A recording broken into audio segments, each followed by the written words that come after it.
Praise the lord అండి. మనందరికీ ప్రభువైన యేసుక్రీస్తు వారి యొక్క కృప, ఆయన యొక్క శాంతి సమాధానాలు ఉన్నవి కనుక మరొకసారి మనం దేవుని యొక్క వాక్యాన్ని ధ్యానించడానికి సమయాన్ని కలిగి ఉన్నాము. యాకోబు పత్రిక 1వ అధ్యాయము 2-3 వచనాలు చదువుకుందాం. నా సహోదరులారా, మీ విశ్వాసమునకు కలుగు పరీక్ష ఓర్పు పుట్టించునని ఎరిగి మీరు నానా విధములైన శోధనలో పడినప్పుడు అది మహానందమనని ఎంచుకొనడి. మీరు సంపూర్ణులను అనునంగులను ఏ విషయంలోనైనాను కొదువులేని వారునై ఉండునట్లు ఓర్పు తన క్రియను కొనసాగింపనీయుడి. సో చాలాసార్లు మనం మన జీవితాల్లో ఎదురవుతున్నటువంటి శ్రమలను బట్టి కృంగిపోయే అవకాశాలు విశ్వాసులకు చాలా ఎక్కువగా ఉంటాయి. కానీ దేవుని యొక్క వాక్యం ఏం చెప్తుందంటే, మన జీవితంలో దేవుని పర్మిషన్ లేకుండా ఒక నిజమైన క్రైస్తవుని యొక్క జీవితంలో ఏది జరగదు.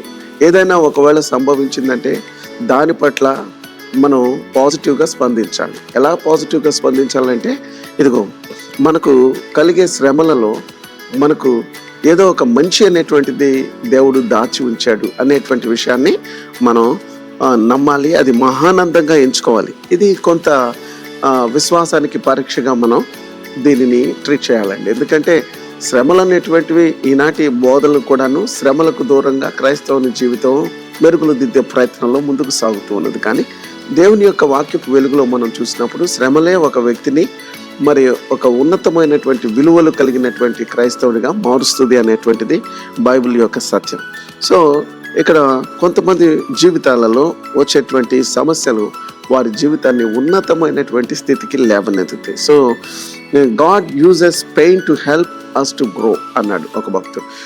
సమస్యలు లేదా బాధ అనేటువంటిది మనల్ని ఆత్మీయంగా ఉన్నతమైనటువంటి స్థితికి ఎదగటానికి మనకు సహకారులుగా ఉంటాయి. అందుకనే యాకోబు అనే భక్తుడు అంటున్నాడు కదా, ఏ విషయంలోనైనా మీరు శోధనలో పడినప్పుడు అది మహానందమనని ఎంచుకోనండి, ఓర్పు తన క్రియను కొనసాగింపనీయండి అంటున్నాడు. అంటే ఇక్కడ పేషెన్స్ అనేది వెరీ వెరీ వెరీ ఇంపార్టెంట్ అండి. కొంతమంది వ్యక్తులను మీకు పరిచయం చేస్తాను. వారి జీవితంలో వారికి ఎదురైనటువంటి సమస్యల్లో వారు ఎలాగా ఓర్పుతో సహనంతో ఉన్నారో ప్రభు వారి జీవితాన్ని ఎలా ఉన్నతమైనటువంటి స్థితికి లేవనెత్తి ఈనాడు అనేక మందికి సాక్షులుగా ఉన్నారు. ఫ్యానీ క్రాస్బీ అనేటువంటి ఒక స్త్రీ ఉండేది. ఆమె తన జీవితంలో మరి పుట్టుకతో తను 2 కళ్ళు లేకపోవటం అనేటువంటిది కాదు, కానీ కేవలం డాక్టర్ల యొక్క లోపం వల్లనే తను 2 కళ్ళు పోవటం జరిగింది.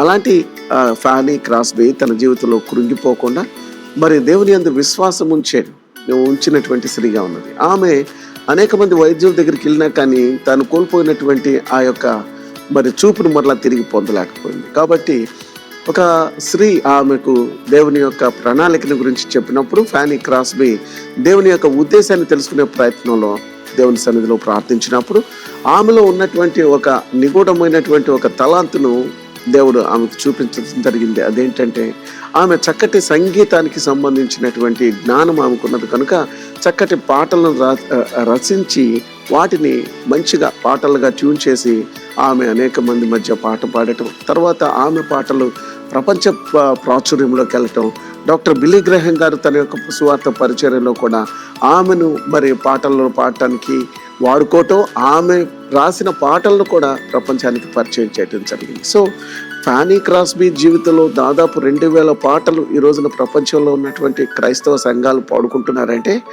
ఆమె కంటి చూపు లేకపోవటం అనేటువంటిది ఆమె అదొక అవరోధంగా ఆమె ట్రీట్ చేయలేదు, కానీ దాన్ని పాజిటివ్గా తీసుకుంది.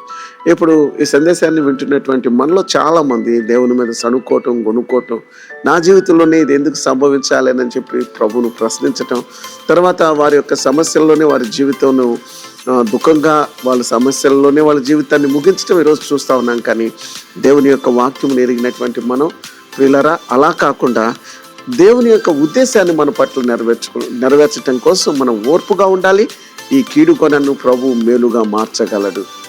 ఇప్పుడు మీ జీవితంలో కూడాను కొన్ని శరీరంలో లోపాలు ఉండొచ్చు, అవయవ లోపాలు ఉండొచ్చు, జ్ఞానం తక్కువ ఉండొచ్చు, ప్రజలందరి చేత మీరు తెలివిలేని వాళ్ళుగా ప్రజలు మిమ్మల్ని ట్రీట్ చేయొచ్చు. కానీ దేవుని యొక్క ఉద్దేశాన్ని మనం గమనించినప్పుడు, ఆ ఉద్దేశాన్ని నెరవేర్చడం కోసం ఆయన సన్నిధిలో ప్రార్థించినప్పుడు, మనకిచ్చినటువంటి ఆ తలాంతులను మనం కానీ పదును పెట్టి ఆయన రాజ్యంలో వాడబడినప్పుడు మనం కూడాను దేవుని చేతిలో వాడబడేవారిగా ఉంటాము. మన యొక్క జీవితం సార్థకమవుతుంది, దేవుని నామం మహింపరచబడుతుంది. అట్టి కృప మీకు అందరికి కలగాలని మనస్ఫూర్తిగా కోరుకుంటున్నాను. God bless you. All the best.